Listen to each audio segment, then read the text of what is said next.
Okay, काल आपण chemical properties discuss करतोय. जो काही डायहायड्रोजन आहे त्याच्या फिजिकल प्रॉपर्टी बघितलेल्या आहेत.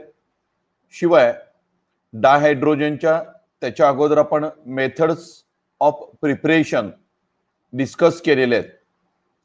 मेथड ऑफ प्रिपरेशन मध्ये मुख्य आपण दोन मेथडचा स्टडी केलाय की ज्याच्यामध्ये स्मॉल स्केलवरती आणि लार्ज स्केलवरती आपण हा डायहायड्रोजन तयार केला.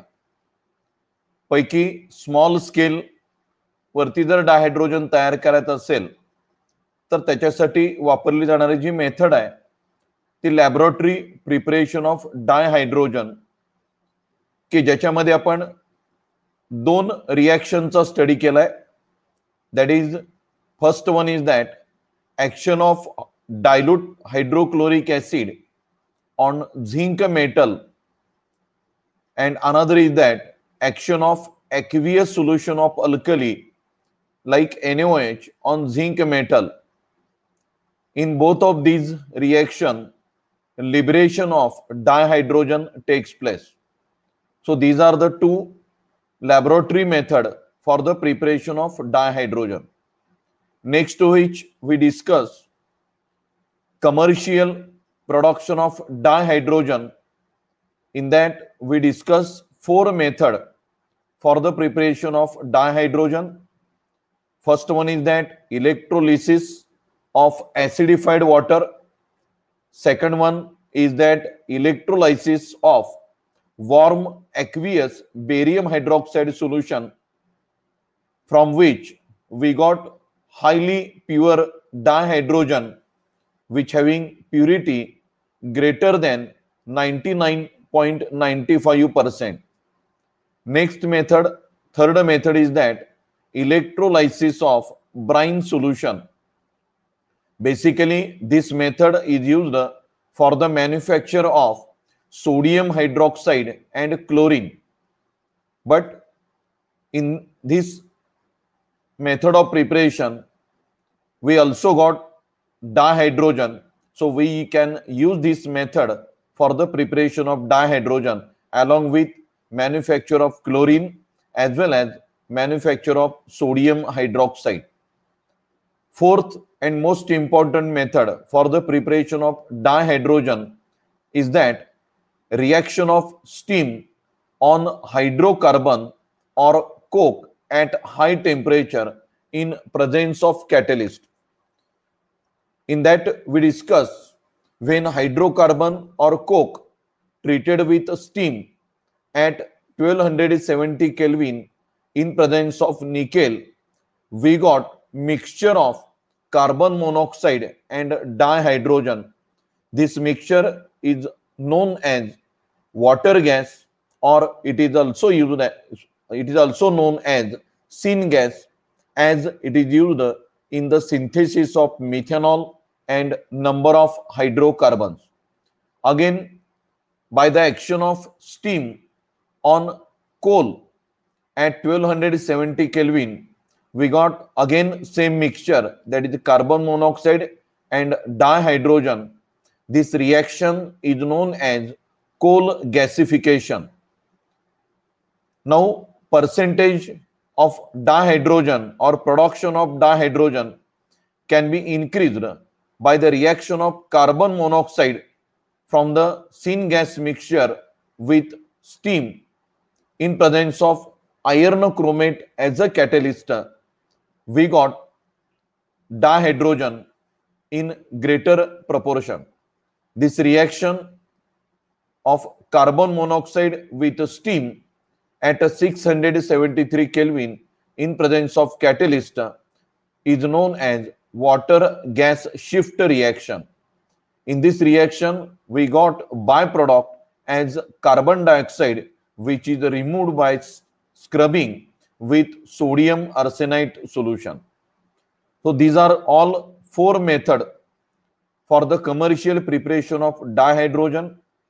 Out of these methods, 77% of industrial dihydrogen is produced from petrochemical, 18% from the coal, 4% from the aqueous solution of the, that is electrolysis of aqueous solutions, and only 1% from other sources. So that's all about methods of preparation of dihydrogen. Next, which we discuss properties of dihydrogen. In that, first physical properties, we discussed that first physical property as this dihydrogen is colorless, odorless, and tasteless gas. It is also combustible gas. Again, it is lighter than air and insoluble in water. So these are the common physical properties of dihydrogen.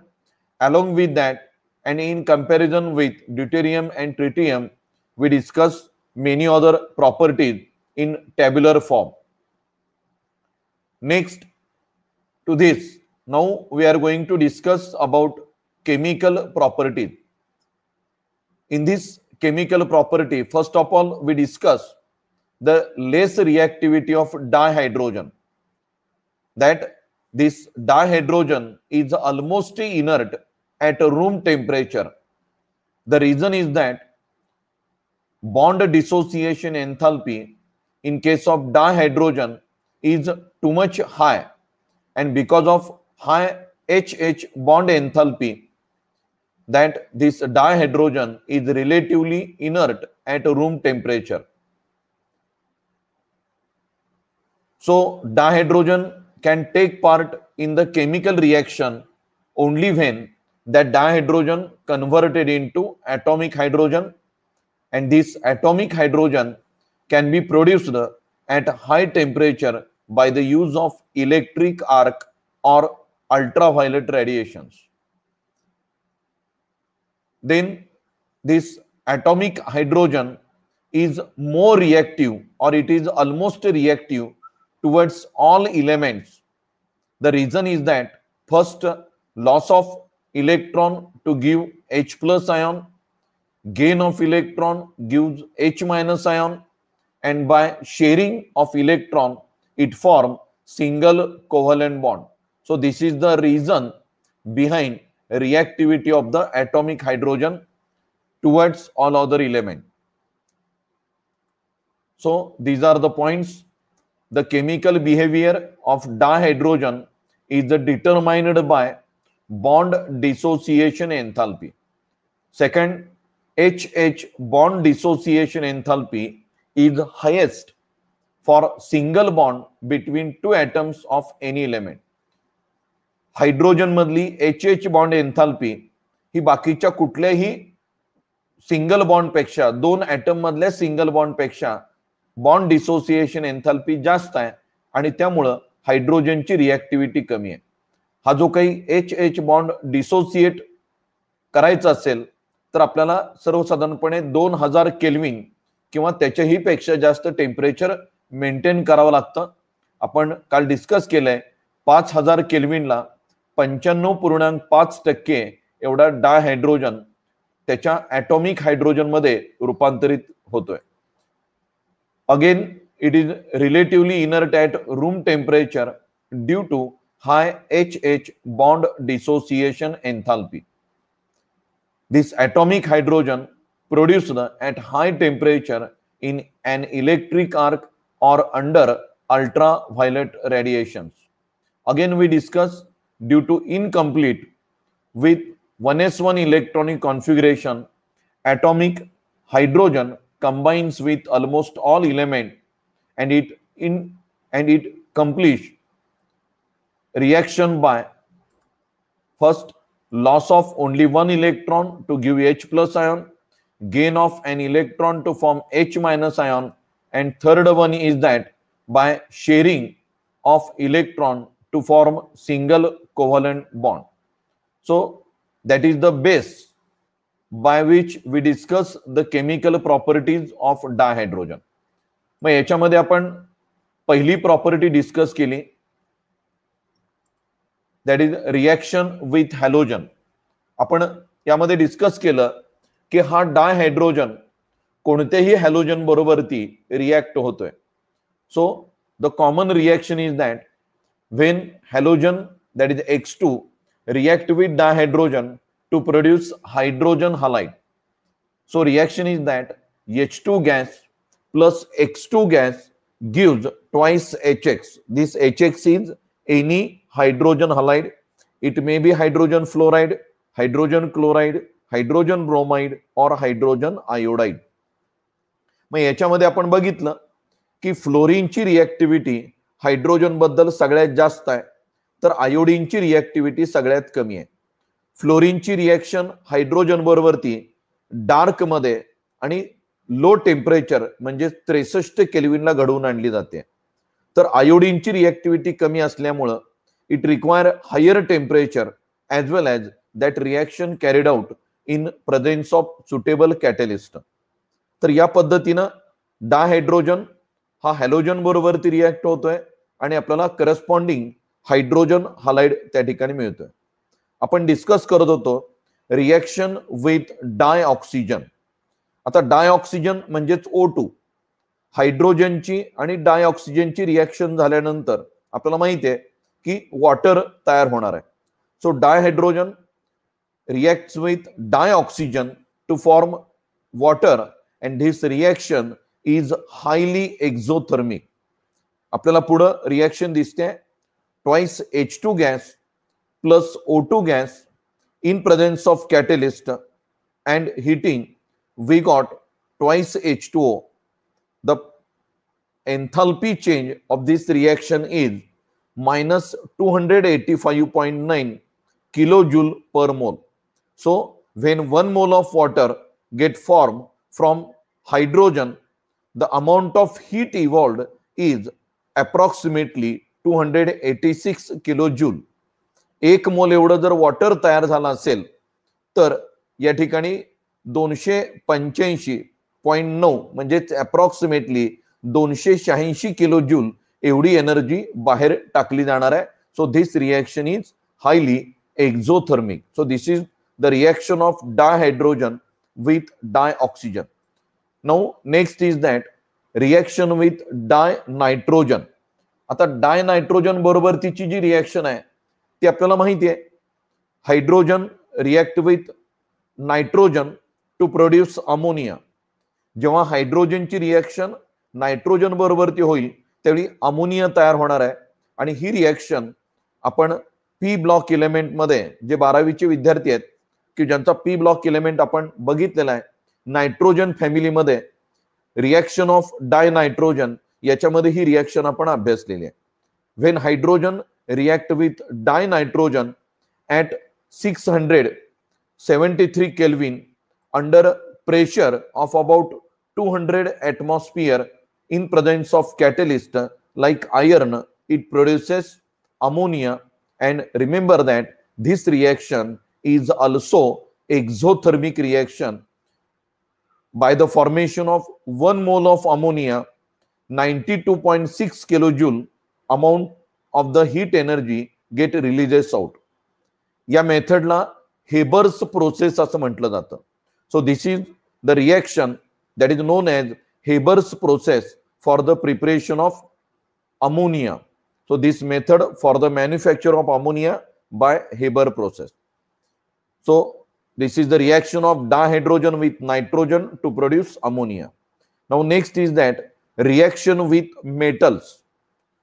Dihydrogen when combines with metal, remember that this dihydrogen and metal both are electropositive, but metals are more electropositive as compared to the dihydrogen. Dihydrogen पेक्षा बाकीचे जे metals आहेत ते जास्त electropositive आहेत आणि याचा परिणाम असा आहे when dihydrogen react with metal, then dihydrogen gains electron from the metal to form corresponding metal hydride. लक्षात घ्या आतापर्यंतच्या रिएक्शन मध्ये हा जो डायहायड्रोजन आहे तो इलेक्ट्रॉन लॉस करत होता. अगदी आपण पहिली रिएक्शन बघितली, दुसरी रिएक्शन आणि तिसरी reaction, reaction with halogen, reaction with oxygen, reaction with nitrogen, या तिन्ही रिएक्शन मध्ये हा हायड्रोजन इलेक्ट्रॉन लॉस करत होता. पण आता जी आपण रिएक्शन बघतोय, रिएक्शन जी काही 4 नंबरची रिएक्शन विथ मेटल्स, मेटल बरोबरतीची जी रिएक्शन आहे की ज्या रिएक्शन मध्ये हा डायहायड्रोजन इलेक्ट्रॉन गेन करणार आहे.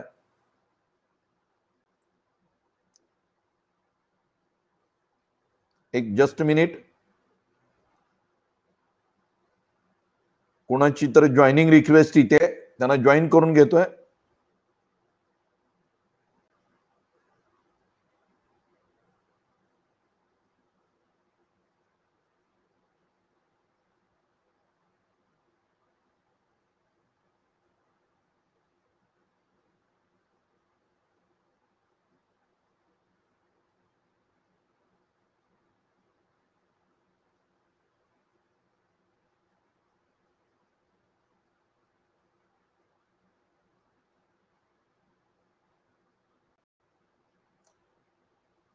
ठीक आहे. तर रिएक्शन विथ मेटल्स, मेटल्स बरोबरतीची रिएक्शन.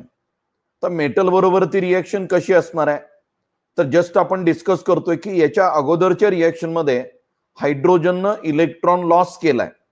कारण याच्या अगोदरच्या ज्या काही रिएक्शन आहेत त्या रिएक्शन नॉन मेटल बरोबरतीचे आहे. And with non metal that hydrogen loses electron. पण आत्ताची जी रिएक्शन आपण 4 नंबरची डिस्कस करतोय, that is the reaction with metals, धातू बरोबरतीची रिएक्शन आहे. आणि हे धातू या हायड्रोजन पेक्षा जास्त इलेक्ट्रो पॉझिटिव्ह आहे. त्यामुळे हा जो हायड्रोजन आहे it gains electron from the metal, metal कडून हा इलेक्ट्रॉन घेणार आहे. So metals combines with dihydrogen at high temperature to yield corresponding hydride. जर मेटलची रिएक्शन डायहायड्रोजन बरोबरती झाली हाय टेम्परेचरला, तर त्या ठिकाणी आपल्याला मिळणार आहे तो corresponding metal hydride. Corresponding metal hydride तयार होतील आणि त्याच्यासाठीची जी जनरल रिएक्शन आहे ती आपल्याला या पद्धतीने देता येतील. So H2 plus twice M to produce twice MH, that is corresponding metal hydride, where M is any alkali metal. जो काही M आपण वापरलाय तो कुठलाही अल्कली मेटल असेल. It may B sodium, lithium or potassium. So this is the reaction with metal. Now next is that reaction with metal ions and metal oxide. याच्यानंतरची जी आपण reaction बघतोय ती काही मेटल आयन बरोबरती किंवा मेटल ऑक्साइड बरोबरती. आता ही reaction specific आहे. आपण याच्या अगोदर डिस्कशन केलं होतं की हा जो डायहायड्रोजन आहे तो गुड रिड्युसिंग एजंट आहे आणि ही रिड्युसिंग ऍक्शन दाखवणारी ही सध्याची रिएक्शन आहे, reaction with metal ion and metal oxide. So this dihydrogen reduces some metal ion in aqueous solution and oxides of metal into its corresponding metals. म्हणजे जेव्हा या डायहायड्रोजनची reaction एखाद्या metal ion बरोबरती होईल किंवा एखाद्या मेटल ऑक्साइड बरोबरती होईल, त्यावेळी त्या मेटल आयनचं किंवा मेटल ऑक्साइडचं रूपांतर त्याच्या करस्पॉन्डिंग मेटल मध्ये रूपांतर होणार आहे. So this is the reaction showing reducing property of the dihydrogen. या रिएक्शन मध्ये आपल्याला स्पष्ट दिसतंय dihydrogen react with palladium 2+ ion in aqueous solution. It produces palladium and twice H+. Hydrogen ion त्या ठिकाणी तयार होत आहेत. Similar to that of this dihydrogen react with metal oxide that is represented by MxOY. It produces X moles of metal and Y moles of water. So this is the reaction which is showing a reducing character of this dihydrogen. So when this dihydrogen react with some metal ion or oxides of the metals, it produces corresponding metal. So that's all about the reducing property of this dihydrogen. Now next is that reaction of this dihydrogen with some organic compounds. काही organic compound बरोबर तिची या डायहायड्रोजनची reaction आपल्याला बघायची आहे. मग त्याच्यामध्ये आपल्याला माहिती आहे की हा जो काही डायहायड्रोजन आहे that is used as hydrogenating agent. Organic केमिस्ट्रीमध्ये आपण अल्किन, अल्काइन हे जे काही कंपाऊंड्स आहेत किंवा बेन्झिन, एरोमॅटिक हायड्रोकार्बन, तर हे जे सगळे कंपाऊंड आहेत ते अनसॅच्युरेटेड हायड्रोकार्बन्स आहेत.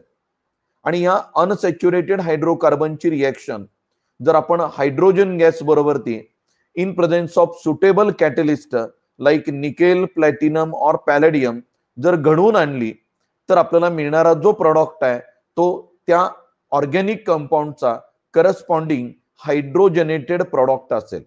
So the statement is that this dihydrogen react with many organic compounds in presence of catalyst to give useful hydrogenated product of commercial importance. म्हणजे कमर्शियली जे जे काही हायड्रोजनेटेड प्रॉडक्ट आपल्याला गरजेचे आहेत ते पदार्थ तयार करण्यासाठी, ते प्रॉडक्ट तयार करण्यासाठी आपण या रिएक्शनचा वापर करतोय. मग त्याच्यामध्ये कमर्शियली इम्पॉर्टंट असणारे प्रॉडक्ट जर सांगायचे झाले तर त्यातला पहिला आपल्याला सांगता येईल the process of hydrogenation of vegetable oil. जे काही वनस्पतीचं पासून काढलेलं तेल असेल, वनस्पती तेलाचं जर आपण हायड्रोजनेशन केलं in presence of catalyst like nickel, platinum or palladium, then we got edible fat. Edible fat ज्याला आपण वनस्पती घी असं म्हणतोय. तर जे वनस्पती तूप बाजारामध्ये मिळतं ते वनस्पती तूप तयार करण्यासाठी या हायड्रोजनेशन प्रोसेसचा वापर केला जातो. मग याच्यामध्ये कुठलंही वनस्पतीचं तेल, मग ग्राउंडनट ऑइल असेल, सोयाबीन ऑइल असेल किंवा कुठलेही ऑइल असणार आहे त्याचं तुम्ही हायड्रोजनेशन करा. By the hydrogenation that oil get converted into fat and that fat is edible one and that is referred as vanaspati ghee. त्याला वनस्पती घी असं म्हटलं जातं. तर या पद्धतीनं hydrogenation of oil that is the commercial importance reaction. Again second one is that दुसरी एक महत्वाची रिएक्शन आहे की ज्याच्यामध्ये ज्याला म्हणलं जातं हायड्रोफॉर्मायलेशन of olefin.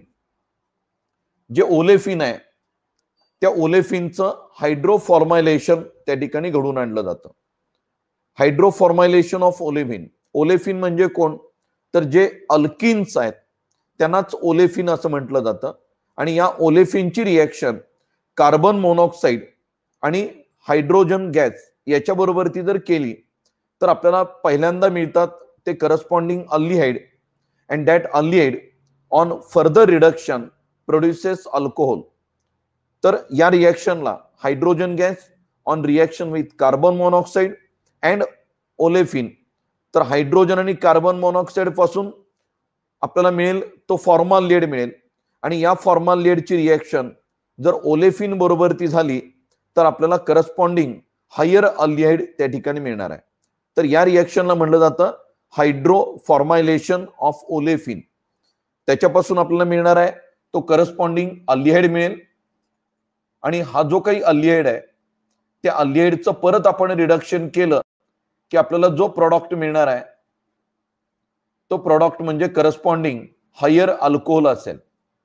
So this is again the hydrogenated product of commercial importance which is obtained by the hydrogenation process. तर या पद्धतीनं हायड्रोजनेशन ऑफ व्हेजिटेबल ऑइल आणि हायड्रोफॉर्मायलेशन ऑफ ओलेफिन या दोन पद्धतींचा वापर करून आपण ऑर्गॅनिक कंपाऊंडचं रिडक्शन करू शकतो. Next one is that uses of dihydrogen. या डायहायड्रोजनचे ऍप्लिकेशन्स किंवा युजेस. हा डायहायड्रोजन कुठं कुठं वापरता येईल तर त्याच्यामध्ये बऱ्याच आपल्याला डायहायड्रोजनचे ऍप्लिकेशन सांगता येतील. त्यापैकी आपण ज्या काही रिएक्शन अभ्यासलेल्या आहेत त्या रिएक्शनचा विचार करता आपल्याला काही मेथड या ठिकाणी सांगता येतील किंवा काही ऍप्लिकेशन या ठिकाणी देता येतील. त्यातलं पहिलं ऍप्लिकेशन असं असेल सिंथेसिस ऑफ अमोनिया.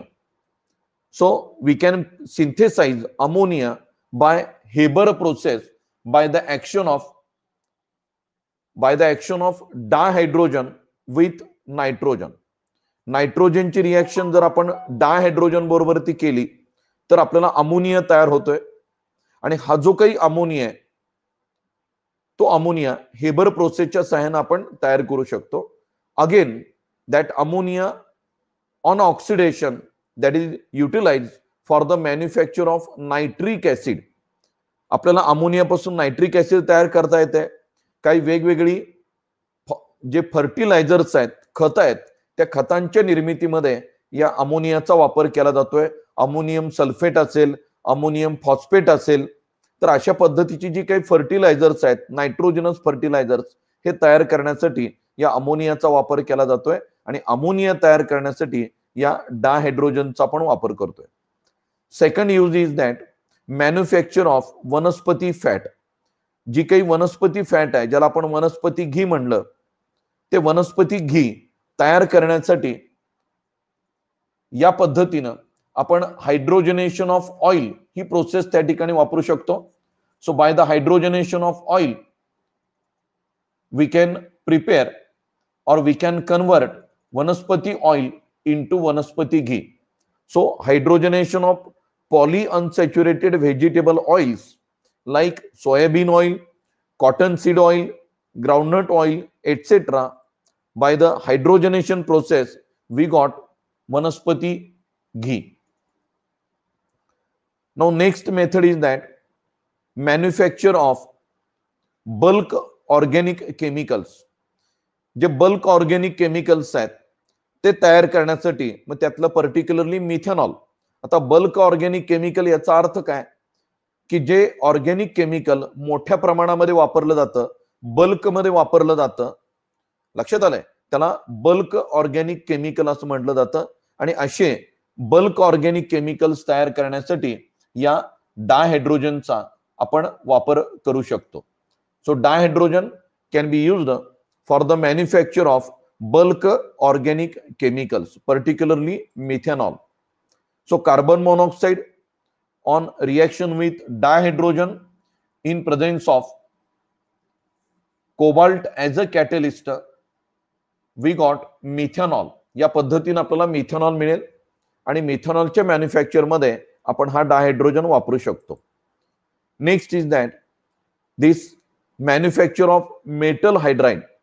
आता काही मेटल हायड्राइड आपल्याला माहिती आहेत की ज्यांचा वापर आपण वेगवेगळ्या रिएक्शन मध्ये ऍज अ रिड्युसिंग एजंट म्हणून त्या ठिकाणी करतोय. आपल्याला माहिती आहे सोडियम बोरो हायड्राइड, बरोबर आहे, lithium aluminium hydride. So these are the metal hydride which are used as a reducing agent, strong reducing agent in various chemical reaction.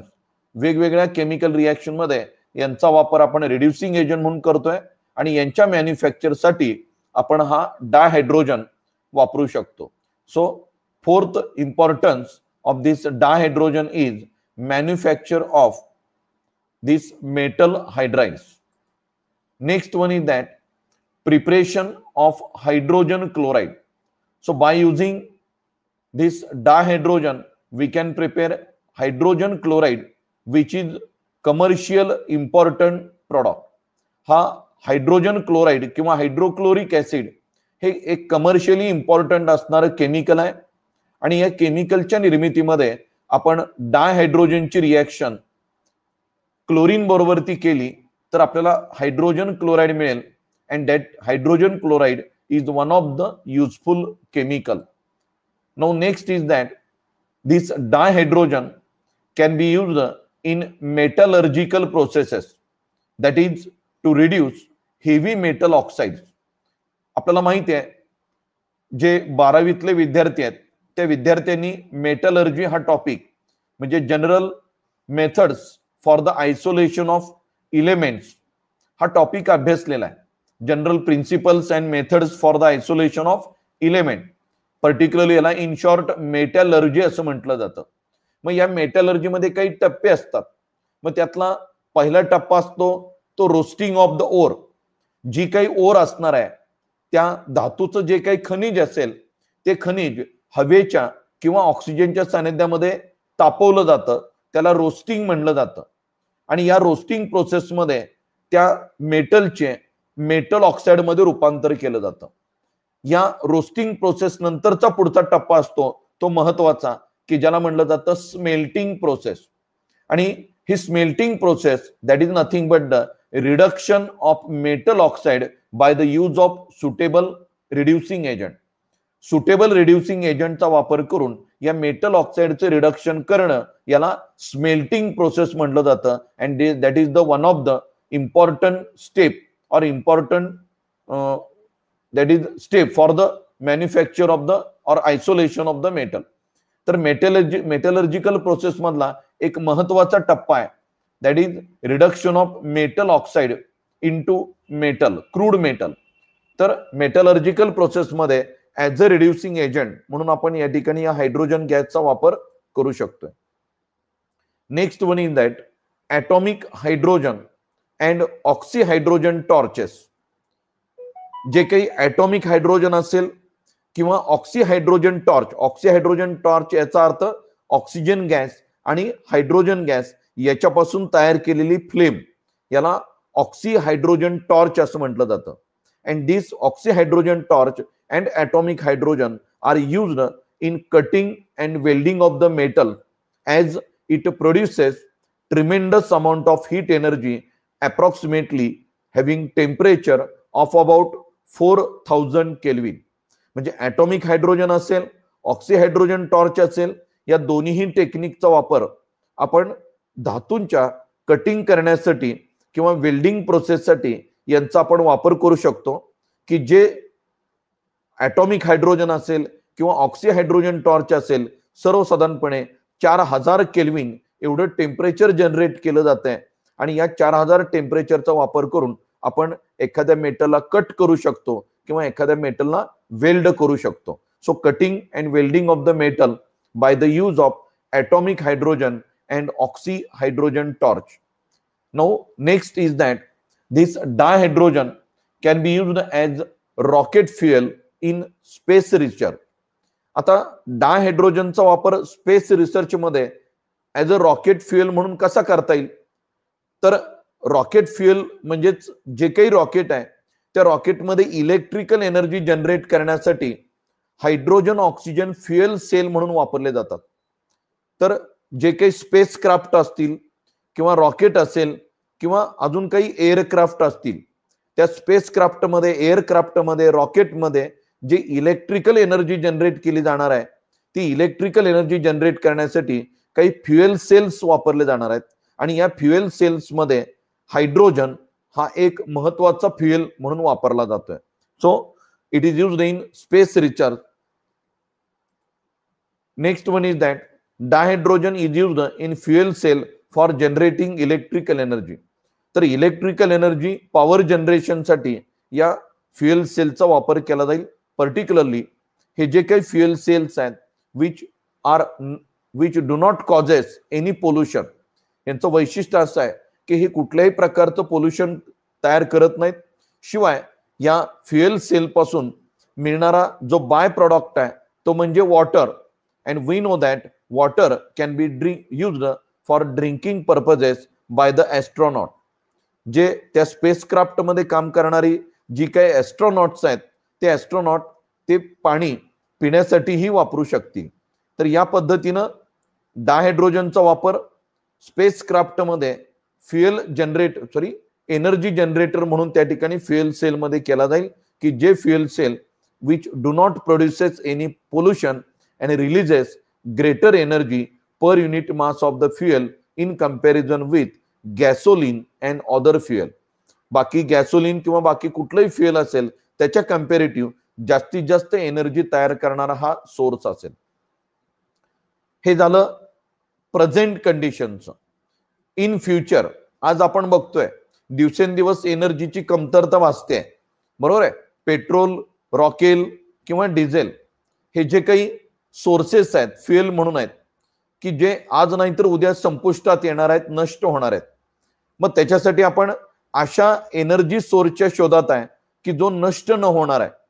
मग त्याच्यामध्ये आपण एक सध्या बघतोय की काही बॅटरीवरती चालणाऱ्या कार्स आहेत, बॅटरीवरती चालणाऱ्या टू व्हीलर्स आहेत. लक्षात आलंय किंवा काही कार आहेत त्या हायब्रिड कार आहेत. हायब्रिड कार याचा अर्थ गाडी स्टार्ट होऊन एका विशिष्ट स्पीड पर्यंत येईपर्यंत फ्युएलचा वापर केला जाणार आहे आणि तिथून पुढे ते इंजिन बॅटरीवरती कन्वर्ट होणार आहे, बॅटरीवरती चालणार आहे. तर या पद्धतीनं हायब्रिड कार जे आहेत ते आता सध्या मार्केटमध्ये आहेत.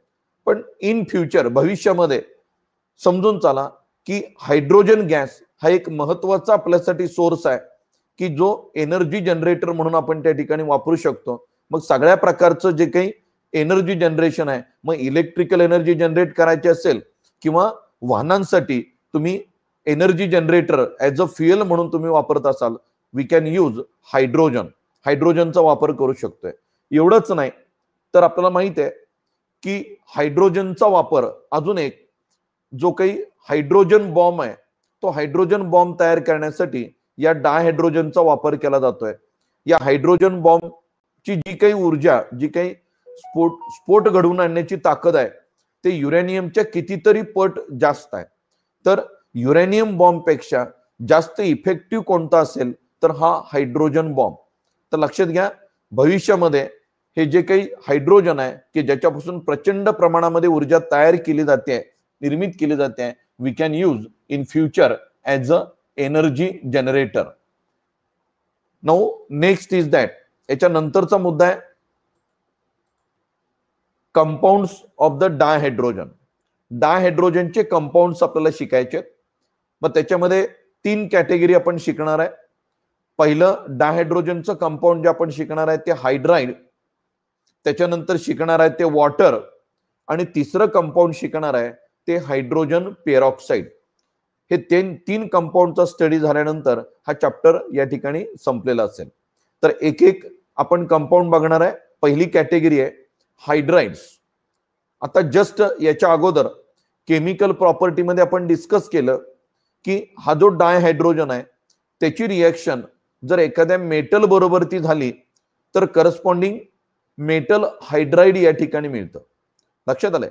सो हायड्राइड, आता हे जे हायड्राइड्स आहेत ते नेमके काय आहेत, हायड्राइड कोणाला म्हणायचं, लक्षात आलंय. आणि हायड्राइड म्हणजे असे कंपाऊंड का की ज्यांची हायड्रोजनची रिएक्शन मेटल बरोबर ती झाल्यानंतरच तयार होतात. तर ही जी काही हायड्राइड्स आहेत त्यांची डेफिनेशन आपण जाणून घेऊया. तर हायड्राइड्स म्हणजे नेमकं काय, तर hydrides are the binary compounds of hydrogen with almost all metal except noble gases. तर पिरियडिक टेबल मधले नोबल गॅसेस वगळता जेवढे काही इलेमेंट्स असतील, मग काही मेटल असतील, काही नॉन मेटल असतील, ह्या सगळ्या इलेमेंटचे हायड्रोजन बरोबरतीचा जो बायनरी कंपाऊंड आहे त्यांना आपण हायड्राइड असं म्हणणार आहे. लक्षात आलं. डेफिनेशन मी परत एकदा रिपीट करतोय. Binary compound of the hydrogen with almost all elements known as hydrides, त्यांना आपण हायड्राइड्स असं म्हणणार आहे. मग याच्यामध्ये या हायड्राइडचं जे काही रिप्रेझेंटेशन आहे ते आपण EHX न देऊ शकतो किंवा EMHN ने देऊ शकतो. Where E is any element and H is hydrogen. तर E म्हणजे कुठलाही इलेमेंट असेल, it may be metal or it may be non metal, आणि त्याचं हायड्राइड या ठिकाणी बघतोय. लक्षात आलं. H stand for hydrogen. मग त्याचं रिप्रेझेंटेशन आपण EHX या पद्धतीने देऊ शकतो. तुम्हाला एक्झाम्पल दिलंय. मॅग्नेशियम हायड्राइड असेल MgH2 असेल, लिथियम हायड्राइड असेल तर LiH असणार आहे, सोडियम हायड्राइड असेल तर NaH असेल, कॅल्शियम हायड्राइड असेल तर CaH2 असेल. तर या पद्धतीनं EHX या फॉर्म्युल्यामध्ये असणार आहे. किंवा EMHN या पद्धतीनं आपण रिप्रेझेंटेशन देऊ शकतो. EMHN where M and H these are the number of atoms of that element. तर B2H6 बोरॉन, बरोबर आहे, डायबोरेन ज्याला म्हटलं जातं, B2H6 डायबोरेन, तो एक आपल्याला सांगता येईल. किंवा आपल्याला वेगवेगळे कार्बनचे हायड्राइड तर माहितीच आहे, CH4, C2H6, बरोबर आहे, C4H10, सो ऑल दीज. तर EMHN या फॉर्म्युल्यामध्ये हे हायड्राइड बसणार आहेत. तर लक्षात घ्या, हायड्राइड कुणाला म्हणायचं आहे, तर binary compound of the hydrogen with almost all metals except noble gases, मग त्यांचं रिप्रेझेंटेशन आपण या दोन्हीपैकी कुठल्याही एका फॉर्म्युल्यानं देऊ शकतो. आता हे जे काही हायड्राइड्स आहेत त्यांचं आपल्याला क्लासिफिकेशन शिकायचं आहे. So classification of hydrides. आता या हायड्राइडचं वर्गीकरण एकूण 3 कॅटेगरीमध्ये आपल्याला करता येईल. आता या 3 कॅटेगरी कोणत्या? तर पहिली कॅटेगरी आहे आयोनिक और सलाइन और सॉल्ट लाइक हायड्राइड्स. पहिली जी कॅटेगरी आहे ती आयोनिक किंवा त्यांना सलाइन किंवा त्यांना सॉल्ट लाइक हायड्राइड्स असं म्हटलं जातं. Second one is that covalent और मोलेक्युलर हायड्राइड. आणि तिसरी जी कॅटेगरी आहे ती मेटॅलिक और नॉन स्टायचोमेट्रिक हायड्राइड. तर एकूण 3 प्रकार आहेत. एक आयोनिक हायड्राइड, त्यालाच सलाइन हायड्राइड किंवा सॉल्ट लाइक हायड्राइड असं म्हणणार आहे. दुसरी कॅटेगरी आहे कोव्हॅलंट हायड्राइड किंवा त्याला मोलेक्युलर हायड्राइड असंही म्हणू शकता. आणि तिसरी कॅटेगरी आहे मेटॅलिक हायड्राइड किंवा त्यांना नॉन स्टायचोमेट्रिक हायड्राइड असंही म्हणता येईल. तर हे 3 कॅटेगरी आहेत. एक एक कॅटेगरी आपण इन डिटेल अभ्यासणार आहे. पैकी पहिली कॅटेगरी आयोनिक और सलाइन हायड्राइड. आता आयोनिक किंवा सलाइन हायड्राइड म्हणजे नेमकं काय? तर याच्यामध्ये आपल्याला लक्षात येत आहे की आयोनिक याचा अर्थ असा आहे हे कंपाऊंड आयोनिक असले पाहिजेत म्हणून आयोनिक हा शब्द वापरला गेलाय. आणि saline hydride saline means we know that जे सलाइन वॉटर आपण वापरतो बरोबर आहे. डॉक्टरांच्याकडे गेल्यानंतर जी सलाइन लावली जाते ते सलाइन वॉटर आहे. ते काय आहे तर 0.9% NaCl चं सोल्युशन आहे. सोडियम क्लोराईडचं 0.9% सोल्युशन म्हणजे सलाइन वॉटर, की जे आपल्या ब्लडशी आयसोटोनिक आहे. तर saline that stand for salt. तर सॉल्ट लाइक हायड्राइड म्हणून त्यांना आपण सलाइन हायड्राइड असं म्हणणार आहे. आता या हायड्राइडचं वैशिष्ट्य असं आहे हे स्टायचोमेट्रिक कंपाऊंड्स आहेत. स्टायचोमेट्रिक म्हणजे काय तर याच्यामध्ये जे काही इलेमेंट्स असणार आहेत मग तो मेटल असेल आणि हायड्रोजन असेल त्यांचं जे प्रपोर्शन आहे ते फिक्स आहे, डेफिनाइट आहे. That means they obey law of constant proportion. जर लॉ ऑफ कॉन्स्टंट प्रपोर्शन किंवा डेफिनाइट प्रपोर्शन जर ओबे करत असतील तर अशा कंपाऊंडना स्टायचोमेट्रिक कंपाऊंड्स असं म्हटलं जातं. त्यामुळे पहिला मुद्दा लक्षात ठेवायचा आहे these are the stoichiometric compounds of dihydrogen formed with most of s block element. जे एस ब्लॉक इलेमेंट आहेत म्हणजे अल्कली मेटल असतील, अल्कलाइन अर्थ मेटल असतील, अल्कली मेटल किंवा अल्कलाइन अर्थ मेटल यांचे जे हायड्राइड्स आहेत त्यांना आपण सलाइन हायड्राइड किंवा आयोनिक हायड्राइड्स असं म्हणता येईल. व्याख्या सांगायला ही हरकत नाही. That is the stoichiometric compounds of the dihydrogen with s block element are known age ionic और सलाइन हायड्राइड. तर लक्षात घ्या यांना आपण सलाइन हायड्राइड म्हणलं जातं. सेकंड इज दॅट सगळ्यात महत्वाचं दुसरं आपण या ठिकाणी सांगतोय significant covalent character is found in lighter metal hydride. जे लाइटर मेटल हायड्राइड आहेत त्यांच्यामध्ये सिग्निफिकंट म्हणजे जाणवण्यासारखं कोव्हॅलंट कॅरेक्टर जाणवत आहे. पण जसं जे काही ॲटॉमिक साईज आहे त्या मेटलची जशी वाढत जाईल तसं आयोनिक कॅरेक्टर वाढत जाणार आहे. म्हणजेच लाइटर मेटल हायड्राइड आहेत त्यांच्याकडे कोव्हॅलंट कॅरेक्टर असेल तर जे हेवियर मेटल हायड्राइड्स आहेत त्या हेवियर मेटल हायड्राइडच्या बाबतीमध्ये आयोनिक कॅरेक्टर जास्त असणार आहे. शिवाय ऑब्झर्वेशन असं येत आहे दे हॅव पॉलिमेरिक स्ट्रक्चर. अजून एक महत्वाचं आलेलं ऑब्झर्वेशन आहे की त्यांचं जे स्ट्रक्चर आहे ते पॉलिमेरिक स्ट्रक्चर आहे. म्हणजेच more than one monomer linked together to form polymer. तर या स्वरूपाचं स्ट्रक्चर आपल्याला इथं दिसून येईल.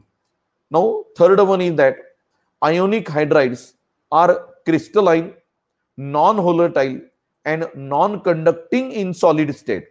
तर हे स्फटिक रूप स्वरूपाचे आहेत. नॉन होलेटाइल याचा अर्थ त्यांचा मेल्टिंग पॉइंट जास्त असणार आहे. इंटर पार्टिक्युलर किंवा इंटरमॉलिक्युलर बॉन्डिंग आहे ते स्ट्रॉंग असणार आहे की जेणेकरून ते नॉन होलेटाइल आहेत. आणि सगळ्यात महत्वाची बाजू these are non conducting in solid state. Solid स्टेटमध्ये हे नॉन कंडक्टिंग आहे.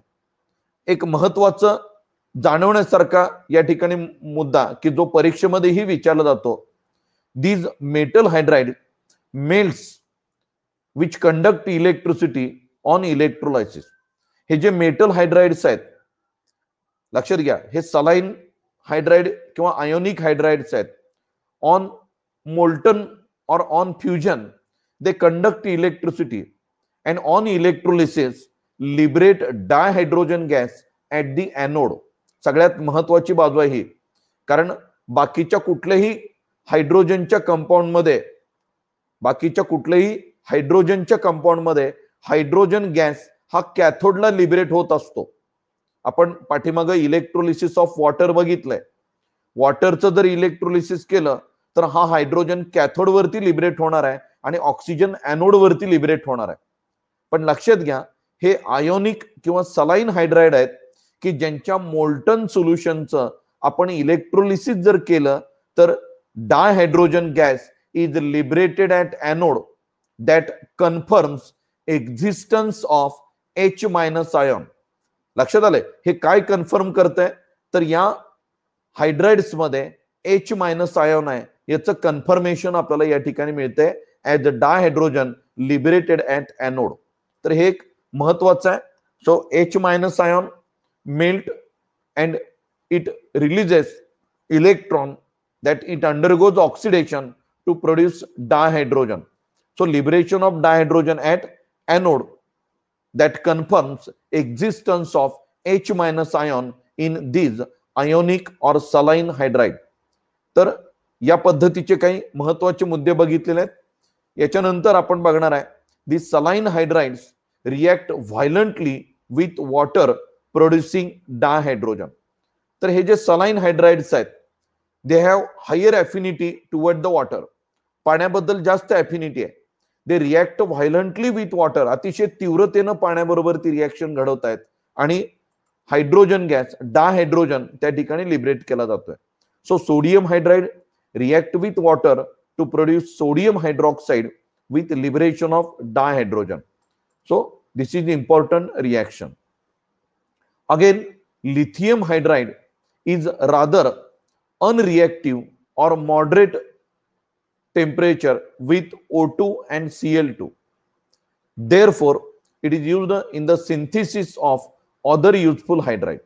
तर लिथियम हायड्राइड हा ऑक्सिजन गॅस बरोबरती किंवा क्लोरीन गॅस बरोबरती मॉडरेट टेम्परेचरला अनरिएक्टिव्ह आहे, नॉन रिएक्टिव्ह आहे आणि त्यामुळे त्याचा वापर आपण जे काही युजफुल हायड्राइड्स आहेत त्यांच्या सिंथेसिस मध्ये आपण करू शकतो.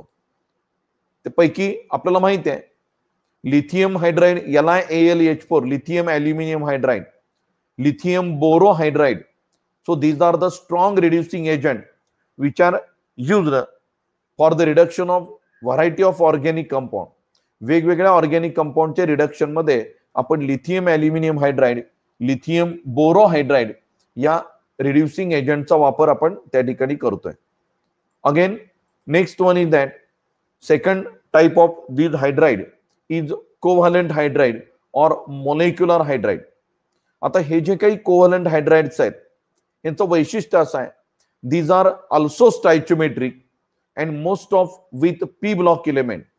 हे सुद्धा स्टायचोमेट्रिक आहेत, म्हणजेच हे हायड्राइड सुद्धा लॉ ऑफ कॉन्स्टंट किंवा डेफिनाइट प्रपोर्शन उभे करतायत. And most of these hydride with p block element that is a non metals. मगाशी आपण बघितलं सलाइन किंवा आयोनिक हायड्राइड हे एस ब्लॉक इलेमेंटचे हायड्राइड्स आहेत. तर आता हे जे कोव्हॅलंट किंवा मोलेक्युलर हायड्राइड्स आहेत these are the hydrides mostly with p block element that is non metal. हे नॉन मेटल हायड्राइड आहेत. मग त्याच्यामध्ये एक्झाम्पल्स आपल्याला देता येतील. CH4 methane, that CH4 is the hydride of the carbon. NH3 ammonia is the hydride of nitrogen. H2O water is the hydride of oxygen and hydrogen fluoride is the hydride of fluorine. So these are the p block element and all these that carbon, nitrogen, oxygen and fluorine, these are the p block element and these are the molecular compounds of p block element with dihydrogen. So they are referred as covalent or molecular hydride. Again, another important fact about these covalent or molecular hydride is that for convenience, hydrogen compounds of non-metal have also been considered as hydride. आता असताना covalent compound आहेत यांनाही hydride या पद्धतीने आपण म्हणतोय. As being covalent they are volatile one. लक्षात घ्या, नॉन मेटलचे हायड्रोजन बरोबर तिचे कंपाऊंड आहेत आणि त्यामुळे यांना सुद्धा आपण हायड्राइड्स असं संबोधू शकतो. Although they do not content H- ion, यांच्याकडे H- आयन नाही, तरी सुद्धा यांना आपण हायड्राइड या पद्धतीने संबोधणार आहे. Again molecular hydrides are further classified according to relative number of electron.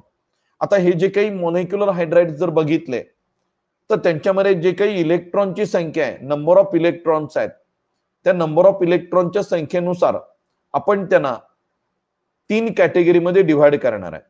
त्यापैकी आपल्याला पहिली कॅटेगरी सापडेल इलेक्ट्रॉन डेफिशियंट, दुसरी कॅटेगरी सापडणार आहे इलेक्ट्रॉन रिच आणि तिसरी कॅटेगरी सापडणार आहे इलेक्ट्रॉन प्रिसाइज.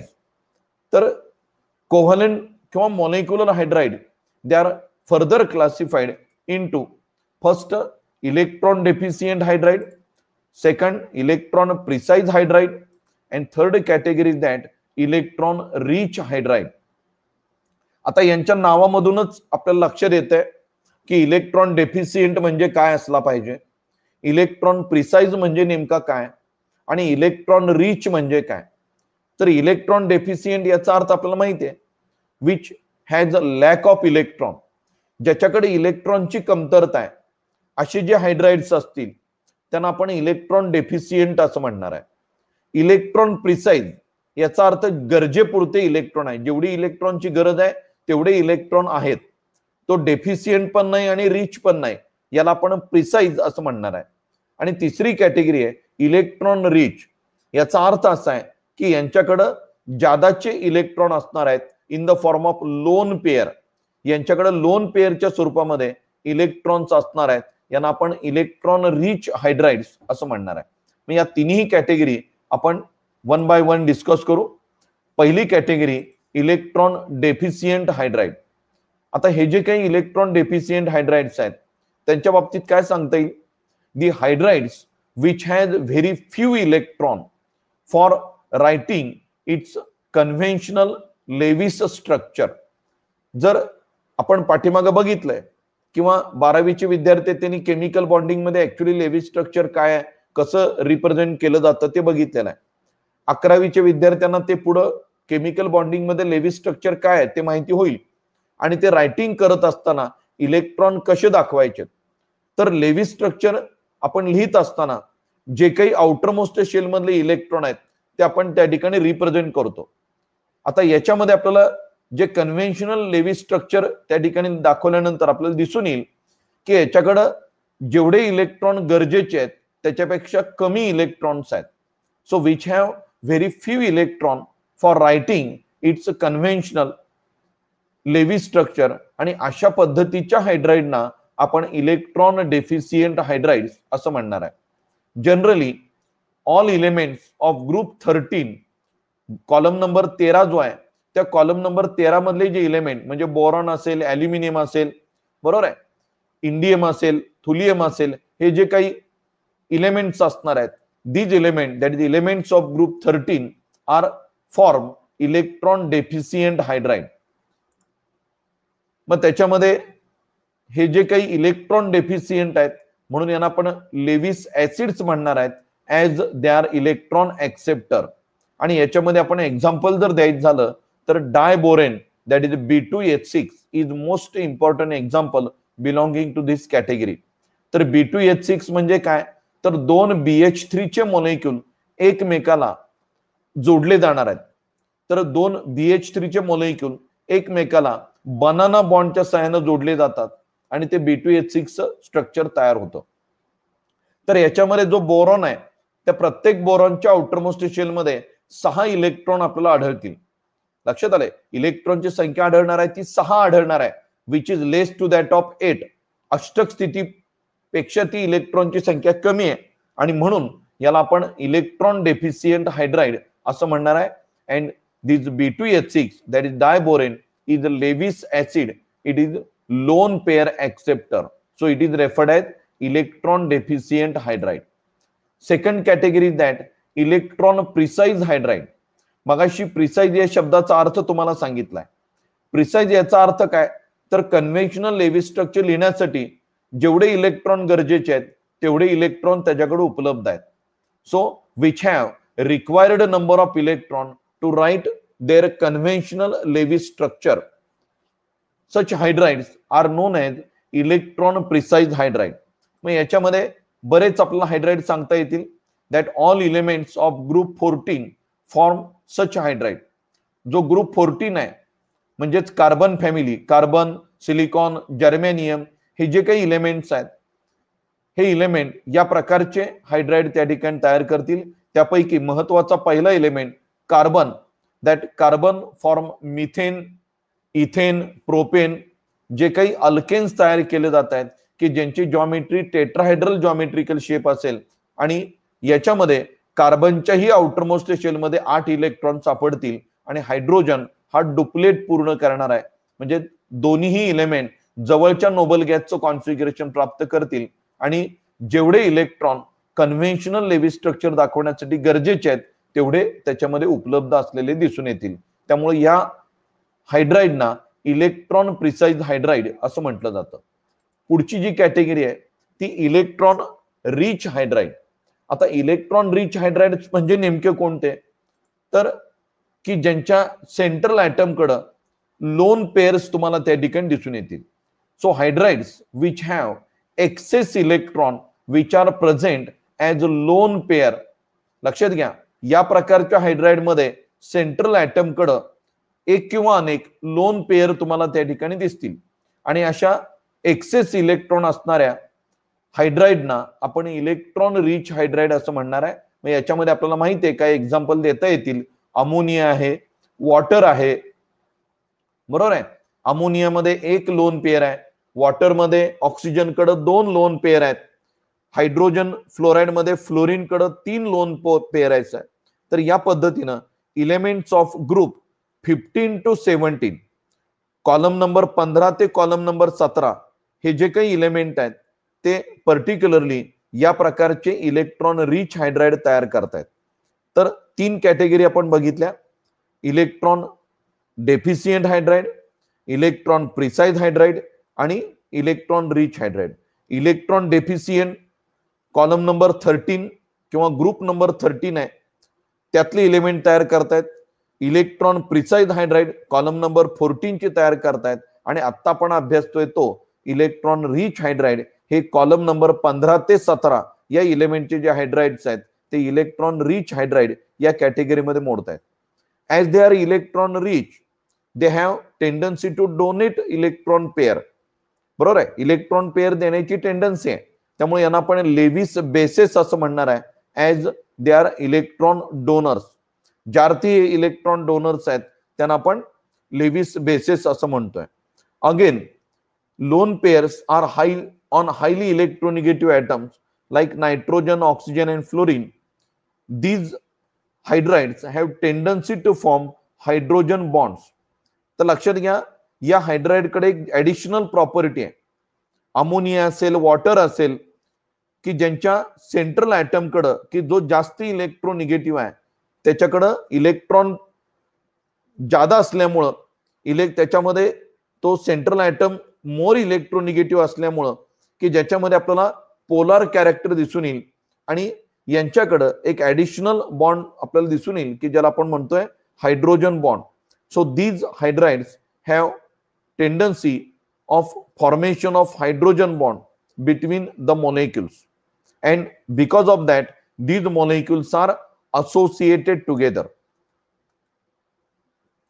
पुढचा जो काही हायड्राइड्स आहेत, पहिला आपण संपवला आयोनिक, दुसरा आपण बघितला कोव्हॅलंट हायड्राइड आणि तिसरी कॅटेगरी आहे ती मेटलिक किंवा नॉन स्टायचियोमेट्रिक हायड्राइड.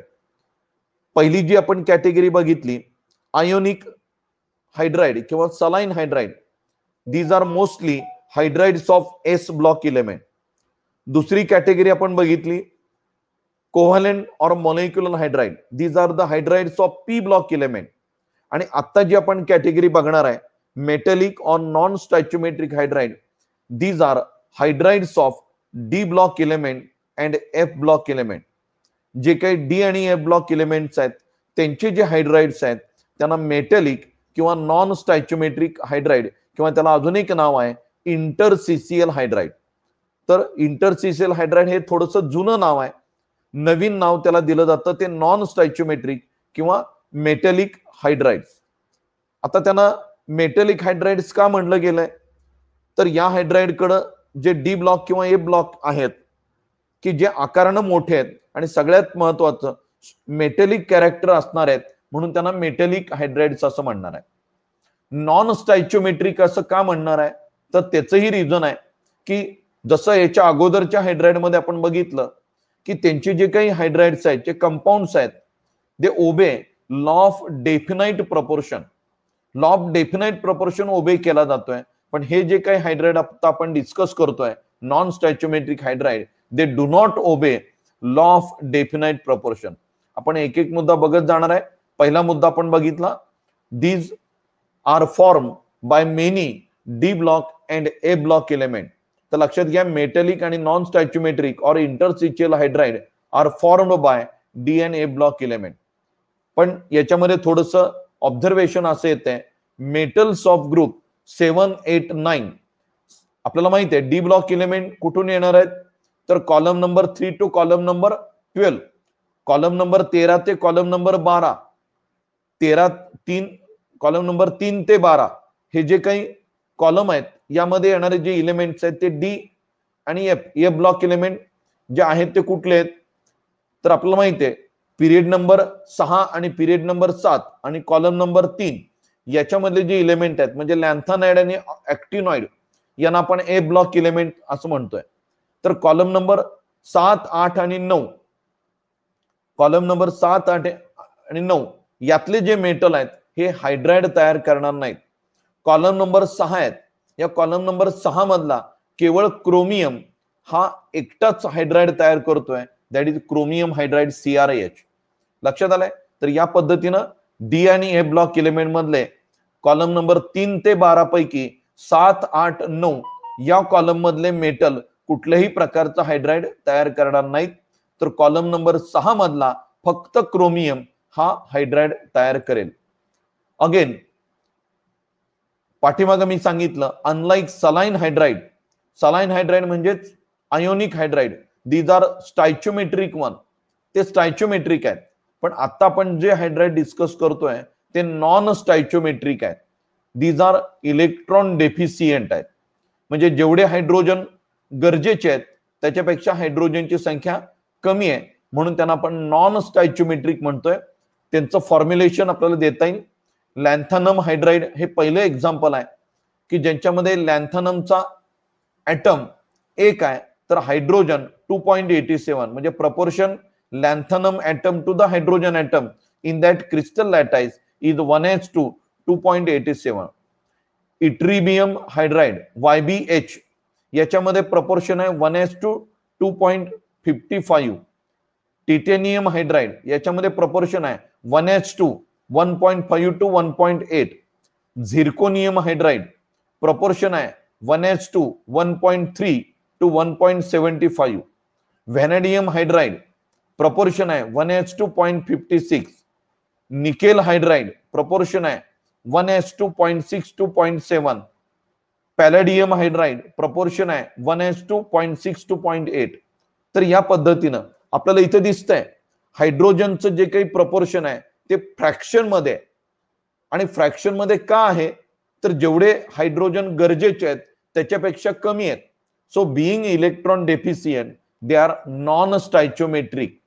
हायड्रोजन जेवढे गरजेचे आहेत त्याच्यापेक्षा कमी आहेत, म्हणून यांना आपण नॉन स्टॅच्युमेट्रिक हायड्राइड्स असं म्हणणार आहे. सच हायड्राइड्स मगाशी सांगितलं, it do not obey law of constant proportion. जो काही लॉ ऑफ कॉन्स्टंट प्रपोर्शन आहे तो या हायड्राइड कडून पाळला जाणार नाही. Next one is that these hydride conduct heat and electricity though not efficiently as parent metal. म्हणजे ज्या हायड्राइडचा पेरेंट मेटल जेवढ्या क्षमतेनं इलेक्ट्रिकल आणि हीट कंडक्शन दाखवतोय तेवढ्या इफिशियंटली हे हायड्राइड दाखवत नाहीत. So these are less efficiency to conduct heat and electricity as compare to the parent metal. Earlier, अगदी पूर्वीच्या काळी, मगाशी मी सांगितले हे जे काही हायड्राइड्स आहेत या मेटलना किंवा या मेटल हायड्राइडना इंटरसीसीएल हायड्राइड म्हटलं जात होतं. याचं कारण असं होतं की hydrogen occupies interstitial site in the metal lattice. 12वीचे जे विद्यार्थी आहेत त्या 12वीच्या विद्यार्थ्यांनी पाठीमाग आपण डिफेक्ट इन लॅटाइस हे आपण शिकलोय. मग हे डिफेक्ट कशामुळे निर्माण होतात तर इंटरसीसीएल साइटला काही लाइटर ॲटम्स ऑक्युपाय होतात. मग लाइटर ॲटम मध्ये बोरॉन असेल, हायड्रोजन असेल, अशा पद्धतीचं इंटरसीसीएल इम्प्युरिटी ऑक्युपाय होते आणि आपण त्या ठिकाणी तो डिफेक्ट शिकलाय, इंटरसीसीएल इम्प्युरिटी डिफेक्ट. लक्षात आलं, interstitial impurity defect, that hydrogen is as a impurity it occupies interstitial site in the metal lattice. लक्षात आलंय. मग पूर्वी earlier it was thought that in these hydride hydrogen occupies interstitial metal site producing distortion, that is a defect, without any change in its type. Consequently, they are termed as interstitial hydride. म्हणून त्यांना आपण इंटरसीसीएल हायड्राइड्स असं म्हणतोय. पण नंतर आता सध्याच्या काळामध्ये recent study have shown that except for hydride nickel, palladium, cerium, actinium, other hydrides of this class have lattice different from the metal hydride.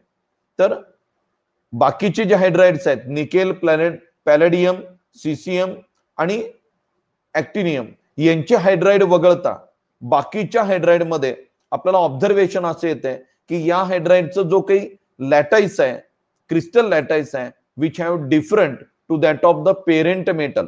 म्हणजे पेरेंट मेटलचा जो क्रिस्टल लॅटाइस, क्रिस्टल शेप आहे त्याच्यापेक्षा वेगळा क्रिस्टल शेप या हायड्राइडचा दिसतोय. त्यामुळं ह्या सगळ्यांनाच लक्षात घ्या, महत्वाचा मुद्दा आहे हा, ह्या सगळ्यांनाच इंटरसीसीएल हायड्राइड म्हणता येणार नाही.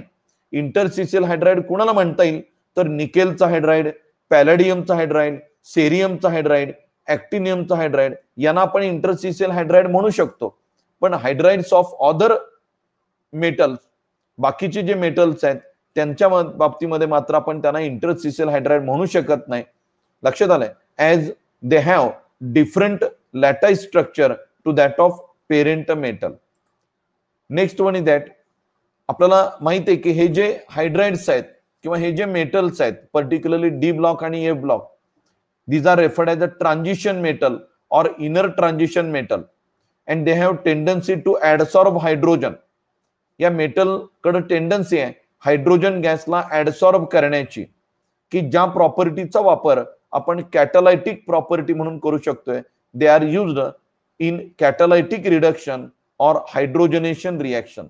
कॅटालायटिक हायड्रोजनेशन किंवा कॅटालायटिक रिडक्शन मध्ये निकेल, प्लॅटिनम, पॅलेडियम या कॅटलिस्टचा वापर हायड्रोजनेशन प्रोसेस मध्ये आपण त्या ठिकाणी करतोय. Some of the metal palladium, platinum accommodate very large volume of hydrogen and therefore they can be used in its storage media. जर हायड्रोजनचं स्टोरेज करायचं असेल तर पॅलेडियम किंवा प्लॅटिनम हा पावडर फॉर्म मध्ये वापरला जातो. तर स्टोरेज मीडिया म्हणून यांचा आपण वापर करू शकतोय.